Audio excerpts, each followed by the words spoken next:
Toyota Halftime. Let's go places.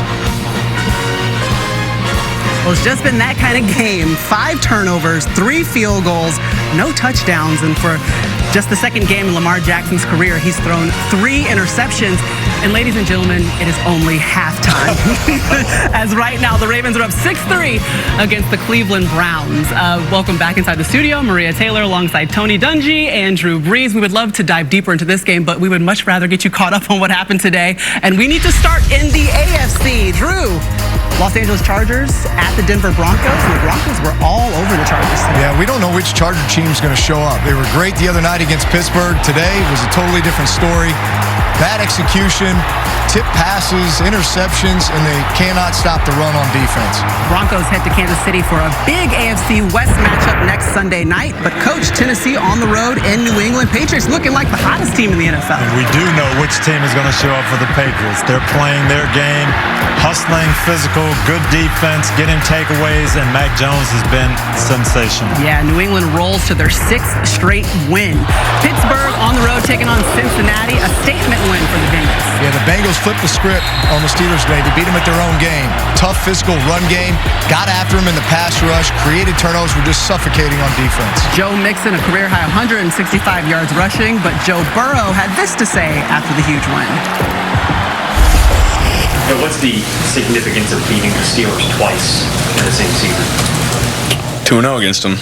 You know, we got higher aspirations than beating the Steelers right now. We can't let up now, though. I think, you know, we started out strong, and then we kind of skidded a little bit there in the middle of the season.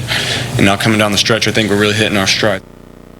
Certainly hitting their stride. That's 2 straight wins for Cincinnati, and they play 4 of their next 5 games at home with a 3-1 record in the AFC North. Meanwhile, you're watching Baltimore. They stay with the number 1 seed with a win here tonight. Meanwhile, let's get you caught up now on the NFC.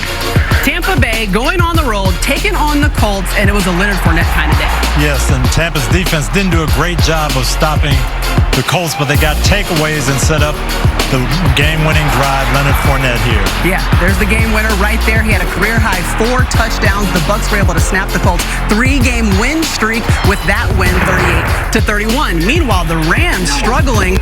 They're at Green Bay. Aaron Rodgers, we were all talking about the toe, didn't seem to matter. Yeah, when you have all your running backs get hurt here, let's put Deebo Samuel in the backfield and just let him carry the ball. He had 6 carries for 66 yards. They 2 touchdowns. He was the main source of run for him. Niners have won 3 straight. Meanwhile, here are the Rams in Green Bay, and there's Aaron Rodgers in the toe. That's not bothering him. Rams' high-priced defensive line really couldn't get a lot of pressure on Rodgers today.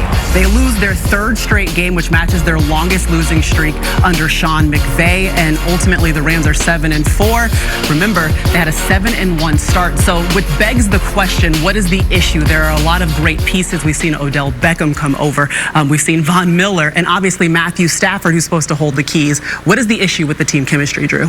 Well, it's exactly that. Chemistry takes time. And I think one of the biggest losses for them a few weeks ago was Robert Woods. And, you know, the Von Miller was added, Odell Beckham Jr. was added, and that was kind of masked. But I think we're seeing the results of that loss, and that is that he was kind of your do-it-everything guy. Him along with Cooper Kupp, man, he was a blocker. He was a great down-the-field threat. He was the one you were giving speed sweeps to and fake speed sweeps to. And you don't just plug somebody else in and automatically have them do it. So it's just taking time to get to that point, and hopefully they do because they're running out of opportunities. Yeah, another loss for that Rams offense. Darrell Henderson was running the ball real well. He's been out. They only ran for 68 yards today. Hard for the Rams to win like that. Yeah, and you mentioned it, Coach. They were 4 for 13 on 3rd down conversions. You can't win like that, and you mentioned that in the room. We got much more ahead, though. But first, let your wild side run free in a capable Toyota SUV.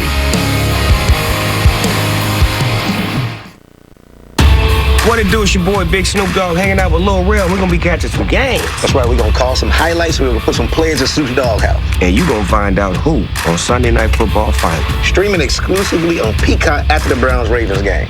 Now go, hurry up. Okay, we're hurrying because we're looking forward to having those two on tonight's post-game show on Peacock. Meanwhile, the road to the Winter Olympics continues, and today it was the three-time Olympic medalist Michaela Schifrin making history up in Vermont. The 26-year-old from Colorado tied the record for World Cup wins in a single discipline with her 46th slalom victory. One of the greatest all-around skiers the world has ever seen, Schifrin could contend for multiple medals in Beijing, where the Winter Olympics begins on February 3rd on NBC and Peacock. Meanwhile, it is halftime, and the Ravens are up 3, but 5 turnovers have been the name of the game. Will either offense turn it around in the second half? We shall see when we return to Baltimore. This has been the Toyota Halftime. Let's go places.